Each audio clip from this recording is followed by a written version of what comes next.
friends. Welcome to Sky House Herbs podcast. I'm Ashley Ellenboss, a clinical herbalist, and in this space, I share my knowledge and experience with plant medicine to help you on your own journey of healing and transformation. Join me in exploring the ancient wisdom of plant spirit medicine and how it can be used to heal the body, mind, and spirit. We'll talk to experts in the field and share stories from people who've been transformed by powerful plant allies. New episodes are released each Monday, so please subscribe. And now, let's explore this mystical world of plant medicine together.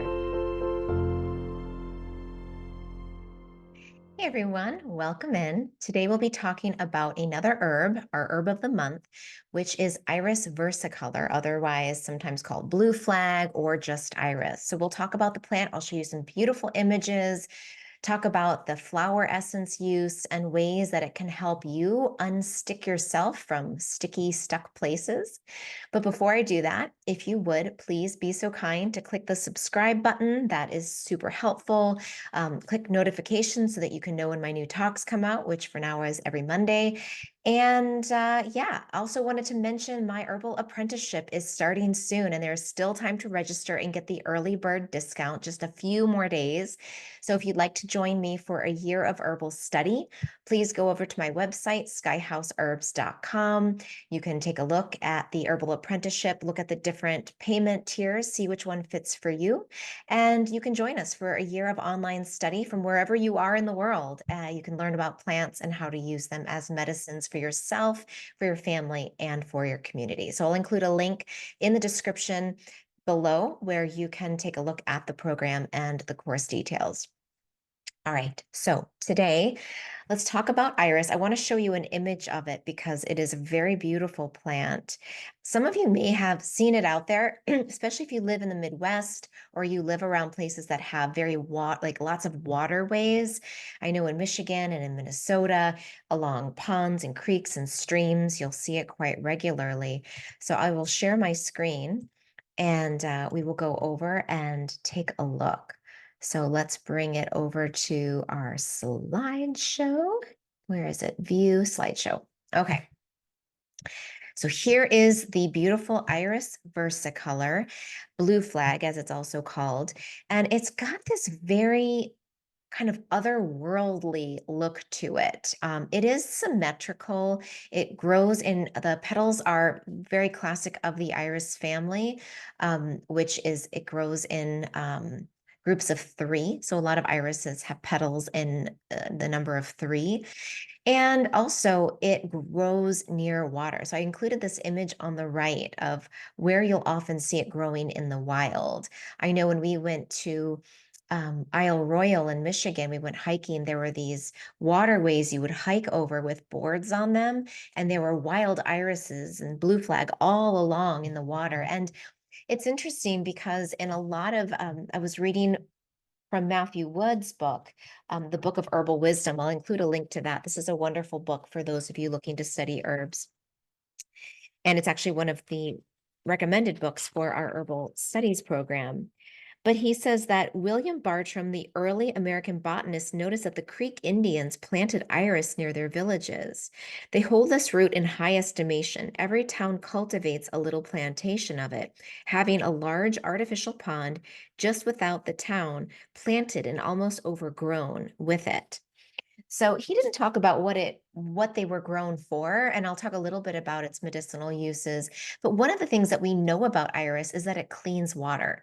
It's one of the plants through its root system will actually clean stagnant water. So maybe they were using it to give themselves a source of clean water, or a place for clean bathing.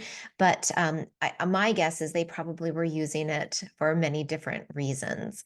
But here you'll see, I just love this image of showing where it grows in its natural setting.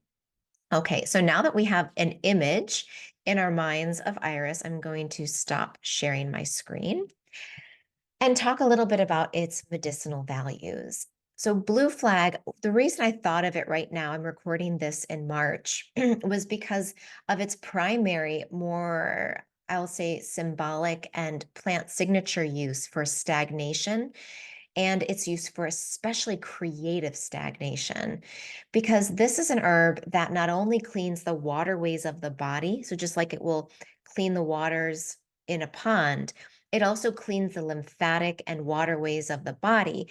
And it also cleans and purifies the waterways of the creative waters inside of us. And so in the springtime, it's pretty common for us to maybe feel like that inner brightening as the light starts to increase. We start to feel more inspiration. I was just talking with my chiropractor. She's like, I'm cleaning everything right now. I just have like 12 spring cleaning activities all lined up. And there's this feeling of wanting to clean and wanting to organize and wanting to create more beautiful spaces, both within the body and outside the body. And this plant is just an incredible ally for that, for supporting that need, especially if you're feeling low energy, especially if you're feeling a little bit boggy or a little hazy, or you've got a little bit of brain fog. Then this herb is going to be really nice at giving you that little bit of lift and clarity and clarifying the inner space so that you can have the energy to do that. And one of the things in the doctrine of signatures that really stood out to me when I first noticed this was when I was growing iris in our front yard in Maryland. And I noticed that the iris would send out these beautiful flowers, but then instead of like most flowers where they drop their petals, the flower actually reabsorbs the petals and sort of curls them. If you can think of the image of the wicked witch of the West, remember how when the house falls on her and her feet curl in, right? And then the shoes fall off? The iris has that similar look to it, where when the flower dies, it curls its energy back in, almost spirals it back in, sucks it back in, and recycles that energy. And in the next bloom that's above it, you'll see then the beautiful vibrancy of what it's been able to recycle come out in another creative action or creative burst. And flowers are basically like the creative impulse of the plant. They are about the reproductive and I would say joy filled expression of life. And so, if we're feeling maybe very depleted, maybe we've just given a lot of energy, maybe we've already done a big project. I know one of my friends was telling me she's been traveling a lot to caretake different family members, having to do a lot of airline flying and just, a lot of work that has been very draining for her. And I was just thinking, gosh, the two things that can be really helpful when you have to travel a lot and caretake. One is, making sure that you're getting enough rest and regeneration. And I was thinking of like vata imbalance where for people that have a lot of that air element in them, traveling can really make you feel ungrounded. So, not only eating like high quality fats and making sure you're rested and that you're warm, but in addition to that, making sure that you're also moving the waters and cleansing the inner waters so that any of those emotional experiences that you've absorbed, because we are water absorbing, we are energy absorbing and water holding creatures, that we're also moving those waters and cleansing those inner waters and experiences so that we don't get bogged down by them. And blue flag or iris is a wonderful remedy for that exact process. So I wanted to share a story with you all about a client that I had several years ago. She was a playwright in New York City and very, very talented. She had put on plays and directed, many different plays in New York, and she was in a creative funk. She had just been on stage for several months, and the show had come to an end. And she was waiting for the next show to come, the next one to create and put out. And there was some pressure on her. And she just was empty. She's like, I have nothing. I have no creative inspiration. I've been getting these headaches. I'm just craving sugar. And I put on a little bit of extra weight. I just feel heavy, a little lethargic, and kind of just foggy. And I was like, oh, yeah, she just had a huge output of creative energy. And she needs to pull her energy back in, cleanse the waters, and give herself some time for that next blossoming of the next creative venture, the next show. So I gave her blue flag and drop doses because this is a low dose plant unless you're using it as a cathartic. And most herbalists these days are not using it in that way.